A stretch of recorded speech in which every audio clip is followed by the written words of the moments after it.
Hello everyone, my name is Darlyn Elona and this is my report about responding to globalization. What is responding to globalization? Responding to globalization is a way of life. It is a choice, a responsibility, an action.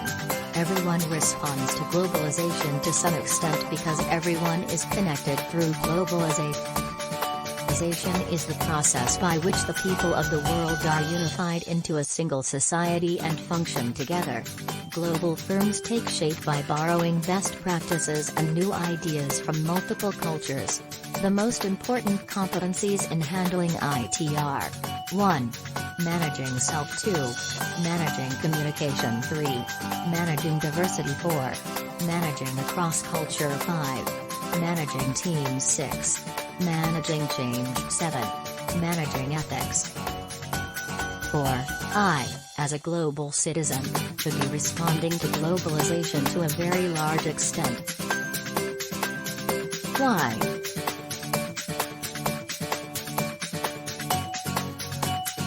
Through communication technology and virtual communities I am very aware of world and local issues. I have come to learn from experience that world issues are very evident on the local scale. In what ways can I respond? Taking action in my awareness by caring for others and doing good. Support missionaries, donate to a local charity, give donations to a Bible distribution organization. In what ways can I respond? Choices as a consumer. Become involved in helping/caring for widows, orphans, and the poor. So as a citizen I should respond to globalization to the extent of my abilities and concern. I should respond to a large extent because I am affected by globalization and I can affect it.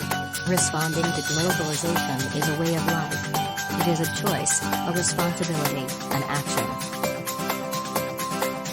Examples of globalization. Globalization example. Thus the globalization is the process of expanding the system from the regional or national level to encompass the entire planet. This trend can be seen in the trade, immigration, communication, media, entertainment, culture, etc.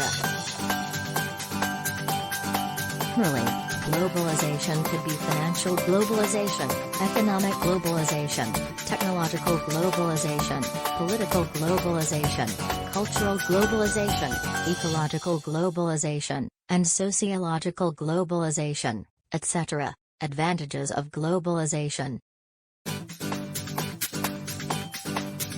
Globalization increases free trade. Globalization has increased the free trade between countries. The increases capital liquidity has allowed investors in well-developed nations to invest in developing countries. Huge corporations from developed nations have great flexibility to operate in other countries. Global mass media ties world together. The increased flow of communication has allowed global mass media to tie the world together. Global mass media has allowed vital information to be shared between corporations and individuals around the world. Negates cultural barriers. Countries joining together economically through politics and education have reduced and can even eradicate cultural barriers, and increase the global village effect. Disadvantages of globalization. Creates environmental integrity. Globalization has the potential to decrease the environmental integrity. Polluting corporations from well-developed countries can take advantage of developing nations' weak regulatory rules.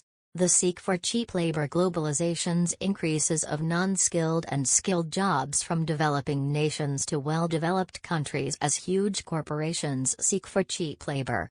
This economic trend can also increase the likelihood of economic disrupt in a single nations, which could affect all nations. Cultural expressions. Globalization imposes threat to mass media being controlled by huge corporations. This could limit the cultural expressions, and this is responding to globalization.